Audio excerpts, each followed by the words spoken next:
can you create courses for public corporate organizations inside TekMatix? So if you're selling to corporates, if you're selling to businesses or organizations of some kind, there are a number of different ways that you can sell your product to your corporate or business organizations.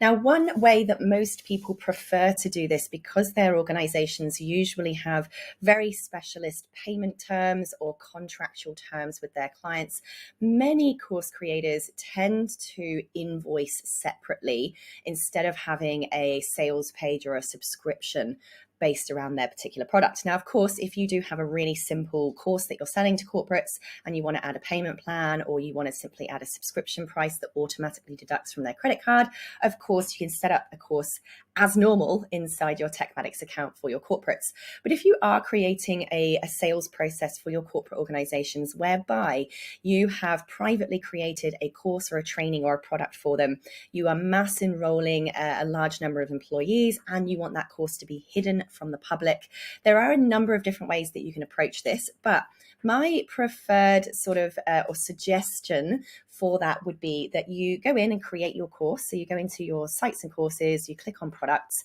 and you create your product. So you would go in and upload all of your video content.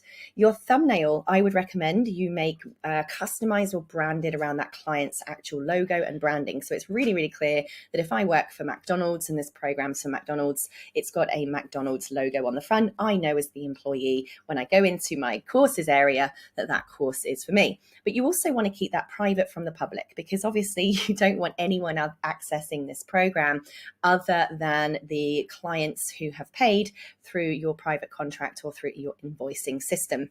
So what I would recommend you do is actually, when you create this particular course, go in and, customize it as you normally would with the right theme that you want. In your customization section, you can obviously choose exactly how the presentation, the visuals and the branding of that look. Inside your details, I'd be putting in as the title, the name of the client. So I'd put in, McDonald's XYZ course, and I'd be putting in, the product thumbnail here with their logo, like I've mentioned. Inside your customization area, this is where you can add in like you as the instructor and the favicon images and everything in here too. You can then go back to your outline, and you can actually keep this on draft, meaning it's not public, it can't be seen, it's hidden essentially, but you can actually still enroll students in what are essentially draft courses. So you can go on over to your contact area from that point, and you can actually create what are called smart lists. Now I won't open this one up because it does have real people in it. But you can basically go in then inside your contacts, you would then go to import contacts, and you can upload your list of employees. And when you upload that list of employees using the import contacts function, which is inside contacts, you actually will be able to add tags to those individuals saying what organization they're in, what course they've purchased. But you can also add them to what's called a smart list. And let's think of a smart list when it comes to courses, a little bit like cohort groups or, groups of students or course groups of students. So you can add them all to a smart list and then go through and simply enroll them in this course. I'll just show you how you would do that. So here's my pretend record for myself here. So I've gone into contacts, or you can use the search bar to search for a particular individual. But you'll see here, there's my smart lists. In there, it will show all of my different groups or cohorts I've created. But you scroll down to that individual's name and you press select offer. And now I can add them to that mini course. So you can see here, even though that course was set to draft, I can still add students to that course.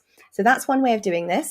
Now, the other way is no one will actually see your courses unless you're sharing the link with them publicly anyway. So as long as you don't put your course on a main landing, like on a home page or anything, you can still press publish on that particular course and just not share the link publicly with anyone, right? So there are a number of different ways of doing this. Now, you also don't have to manually add people to courses. If you have a huge group of people, this is obviously going to be a very manual process. You can then go in and go to automated workflows, and you can actually create an automated workflow that will automatically add your students from that corporate organization to your course en masse. So for instance, let's go to create a workflow over here. We can press start from scratch. So this is going to definitely be your preferred option for enrolling people if you have a large number of students being added to a course. So your trigger could be, for instance, that they have purchased a particular product, that they have a particular tag. So maybe if you're actually uploading, we have smart lists on here. Let's do tag. So because you've uploaded these contacts and you've added a specific tag, this is where you can add in enrolled in the McDonald's course, for instance. That could be your tag that you add to these people when you actually upload them. All right, so that's save that trigger. So the trigger is they've got the tag enrolled in the McDonald's course. Then what happens next? So next we're going to have an action that will grant them an offer. Grant offer means membership grant offer. This means a course offer, a grant. It means they've been granted access to a course.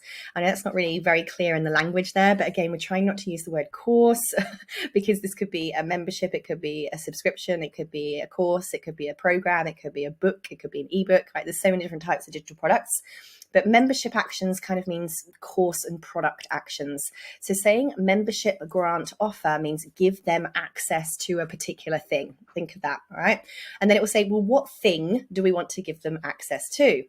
So then we're going to go in, let's say that it's that free XYZ mini course. So even though I haven't published that, I can still create this action and press save.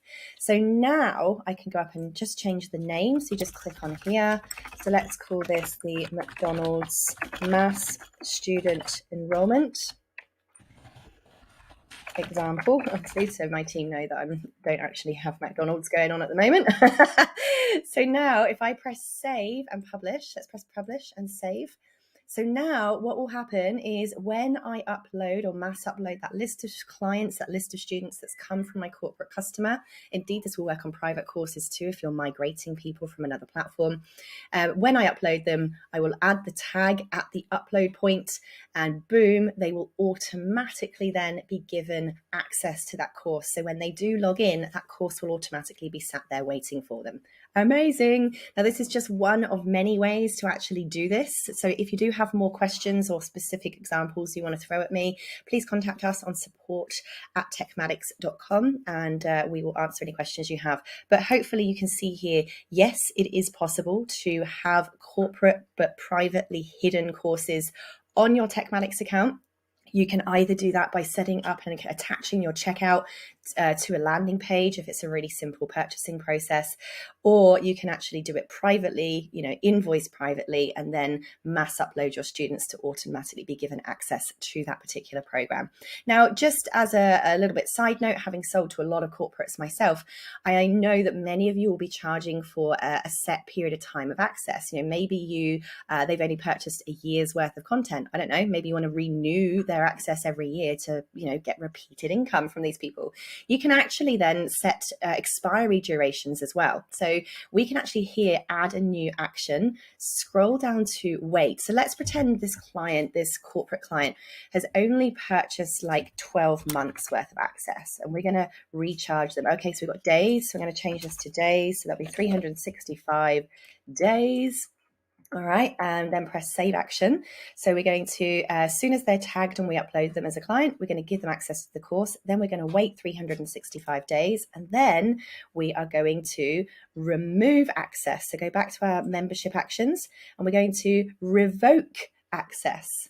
So which thing are we going to revoke access to? The XYZ mini course, save action, and boom. And we may even like to send an email at that point and say, hello, your access has been revoked, right? So here we could say, who is it from? It's from you. So just put in your name. It's from me, my email. So it's going to be my, let's just put it in manually. It's going to be easier. So let's say it's from Sarah at sarahcordner.com. That's who it's from. Ooh, my keyboard's gone backwards. All right, and the subject is your course access has expired.